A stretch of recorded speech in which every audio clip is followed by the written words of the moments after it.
Just a heads up, I'm not taking my original post down on my post reaction to Doki Doki Literature Club or Ryan Johnson's on his comment about all female directors and coloured directors on Star Wars and stuff that I posted last night after I finished Doki Doki Literature Club, because I'm a man, okay? I am happy to put stuff up, and if I think twice about it, or if I feel like afterwards, yeah, that was a bit of a stupid thing to do, I don't delete it and hide it. I think, no, it's on there. People are going to know about it. You're small time anyway, so it doesn't really significantly impact anything. But to those of you who care, or those of you who it might do, I'm leaving it up there. You know, I said my bit, and that's that. However, that being said, after a bit of thought and mulling over today while I was at work, I would like to offer an apology to the developer of Doki Doki Literature Club, Dan Salvato, and Team Salvato overall, because, yes, I ranted that I don't like this whole idea of, you know, a hidden layer within the game revealing another game that these characters really belong to, and that Doki Doki Literature Club is just something else the characters have been borrowed from to be put in this game, but really it's all that. Again, it's all based on that game theory video that Matt Pat did, and I like game theory, I really do, okay? I like Matt Pat and what he's done. I love his Fahrenheit Freddy stuff, and a few other theory videos he's put out there on general games and all that. He's a good chap, and he enjoys himself. He does what he does best, and I like him. And I even watch his GT live stream sometimes. I got nothing against the chap or anything. He's great. I just got annoyed because I got an emotional reaction from watching the video, probably because I really liked Doki Doki Literature Club, and I still do. And I don't know if I made it clear in the rant video I did earlier, last night even, that I don't hate Doki Doki Literature Club. I don't. I like it. I think it was a great game. So much so, actually, and I didn't do this out of guilt or anything before you start thinking, oh, he's just backtracking. No, I bought the fan pack edition of the game. Well, not the fan pack edition, but the fan pack DLC you can get for it for £7. I bought it because I actually wanted to give Team Salvato money towards Doki Doki Literature Club. Because remember, it's free. You can download it for free and play it. But I enjoyed it that much, and I actually like the soundtrack to the game, especially that song at the end in the credits with, well, I presume to be the voice actress of Monica singing it. It was a really touching song. So much so that, yeah, I downloaded it from the DLC, and yeah, I thought, no, they deserve money for this game, and £7 is, I think, what the game's worth, and yeah, they should have it. So I bought that to give them some money to help them with their future projects, you know, help them with this horror thing they may or may not do, or whatever game old Dan Salvato is going to do next. And the only reason why I know it's his name, because it's in the fan pack. If you buy the DLC and you look through it, he's got like you get like a PDF file with some concept art and his sort of story, not all of it, but some of his story on the development of the game. There's probably some hidden shit in that if you're interested in all the deep theory stuff. But yeah, he talks a little bit about it, and it was quite interesting, and I quite liked it. I thought, no, fair enough. There's some wallpaper stuff, and you got the soundtrack. It's not really worth £7 on its own, but I bought it anyway because I thought, no, they should have some money for it anyway, you know, because I liked the game. And that's why I got an emotional reaction from it, and I was all like, oh no, not this deep bloody layer stuff, all this smart pantsy-wantsy shit. And I wasn't angry because I didn't find it or didn't spot it or anything. I barely spot anything in games. You know, I think my closest one I did well on was BioShock to a certain degree and Half-Life 1, and even then I missed a lot of shit out of that. And don't even get me started on Half-Life 2 and how much shit I missed out of that, although I still, to this day, keep that game at a distance, but I have hinted in some of my videos I might replay it one day to give it a second chance.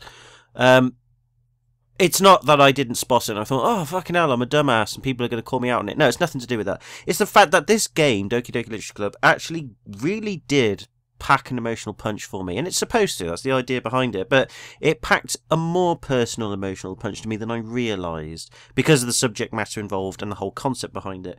And I like it. And because it punched me there, it did. It was a full-on punch, you know, 1, 2, I felt a bit sort of jaded by the whole, oh, it's really just this horror story thing. I thought, no, fuck that shit.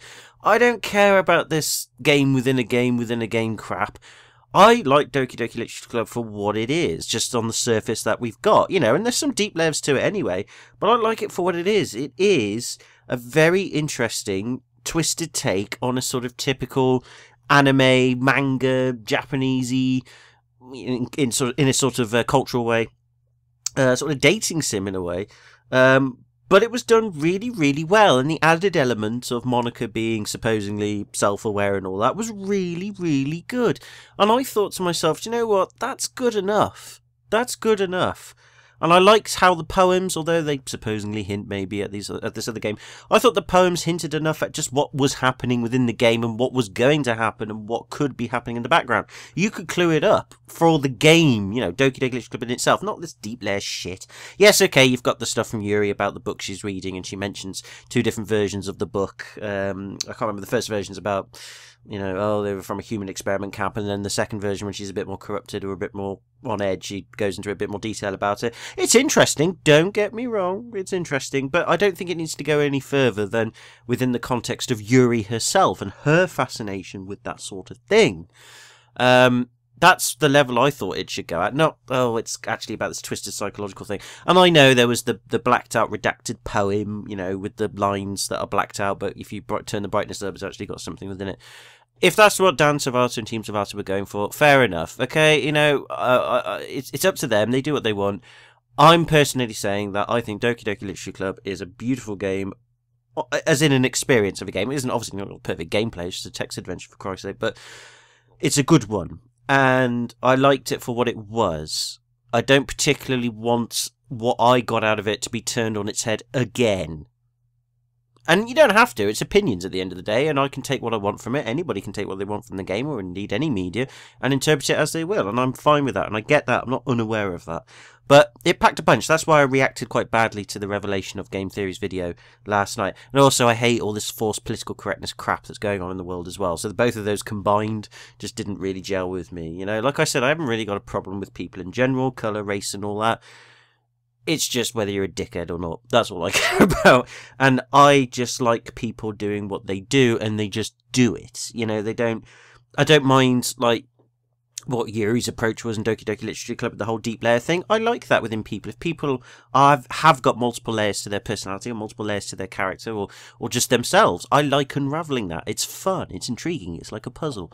And in some medias or some works of fiction, you know, it's good as well. But I don't do it for everything. And I don't like things being forced down your throat. It's just silly. And like I said, when it comes to all this political stuff going on in the world at the moment, I'm so sick of it. I really am. But again, that's just my opinion. A lot of people, it's important to them, and that's fair enough. I respect it. If it is important to you, all this sort of stuff going on with the whole, you know, entertainment industry, all female directors, all kind of stuff, that's fine. Again, if it's important to you and you think it's a great thing, then go for it. I'm not going to stop you. I can't. And even if I did or could have the power to stop you, I wouldn't. I'm not interested in that. But personally, I don't like it. I just think that if people want to see more black directors or more female directors or whatever directors, then, I don't know, find the talents somewhere and just let them do something. Or better yet, why don't just black directors, coloured directors, female directors just produce stuff? Like, they just produce work, independent or otherwise. You know, they just go past the hurdles that involve them and just think, well, I'm not making a film or making some entertainment or media to make a political point. You know, I'm a black director, therefore I should be able to make a Star Wars film. No, they should just do it, just because they should turn around and say, I've got a fucking good idea for a new Star Wars film. This is my vision. And then somebody hears the vision of production company and go, yeah, that's going to sell. That's all I care about. I know it's not as simple as that in the world. There's all kinds of prejudices and all that. I get it. But that's what I like. And when it comes to character representation in media and stuff like that, I don't care about, I don't think about the politics or the backgrounds of the characters straight off the bat. All I care about is this. When I see a character, I just want them to be themselves. I want them to make an impact towards me, and if they can't, well, that's their problem.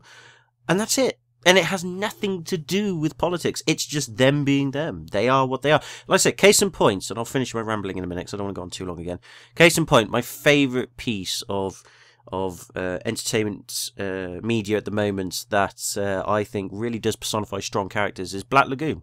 I stand by Black Lagoon still to this day. I fucking love Black Lagoon as an anime. But not only that, you want strong female characters, they're fucking there. They don't dick around with politics and men and shit. They just act badass. They do their thing. They are who they are. And they're fucking cool. There's no hidden subliminal political message or anything. They just do their shit. Lara Croft in the old Tomb Raider games was badass. Oh, she had triangular tits. So fucking what? She was cool, witty, funny, and did her shit. She was likeable. Not just because she was sexy, because she was doing things. She was doing things. You know what I'm saying? And like, I don't know, Grand Theft Auto San Andreas, you know, in that game, you played as a black protagonist, which wasn't that common back then. I mean, it's a bit more now, but it wasn't then. And I fucking love that game, and I wasn't even thrown by the fact, oh, I'm playing a black guy. Oh no, I wonder why they've done that. Are they just trying to be ethnically diverse or anything? No, that was the story, that was the characters involved, and they were great. It was a fucking good game. I didn't give a shit what colour they were. It was good because they did things. They just do things. They told a story, for fuck's sake. And it was good. That's all I'm trying to get at, is just, rather than talk, moan, complain, and say, oh, we need to be politically correct, we need all this, we need all that, and then entertainment companies are like, oh no, people are saying things, we must force it down people's throats. No, fuck off. Grow some fucking balls. If you see a talent out there, pick them up, regardless of who they are, and then say, hey, you want to see this person, or this man, this woman, this non-gender specific, whatever. Look at the work they're producing, because we love their work. Not who they are, not what they stand for, but their work. Look at the shit they're producing. This is good shit. We want you to buy it so we can make money. Not only that, just promote people who have talent. That's all it matters. That's all it comes down to, is fucking talent. Get on with it, for fuck's sake. Anyway, that rant aside, I still like Doki Doki Literature Club. Great game, love it. I am aware of Doki Doki Literature Club, there's like an alternative ending. If you play it multiple times and you see all of the alternative paths you can do with the girls, and there's like lots of cutscenes we missed and didn't see, you get like an alternative ending with, I think, Sayuri leaving you with a nice message, and all the characters are restored in the game at the end and all that shit.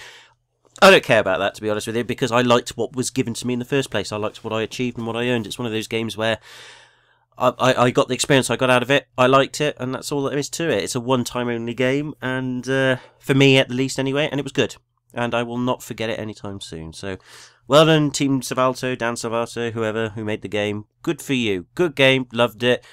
Giving you some money towards it. Can't wait to see some more stuff that you produce. If you do your psychological horror thing that you're planning, if that's what the case may be, go ahead, do it. I might dab into it, I might not. It's not really my cup of tea, but we'll have a look. But either way, well done. Good man. Good team behind game. Carry on. Talent. That's what we want to see. That's what I want to see. Product. Produce things. Don't be a whiny, miserable, naggy, emotionally crippled, badass dickhead like me. Not badass, sorry. Asshole dickhead like me. Okay? Don't do that. Don't do that. Okay? Don't. Right. Cool. Right. I'm off. Wait. Where's the button? Ah, there it is. Right. Anyway, I'll see you in another video and all that stuff. See you later. Bye.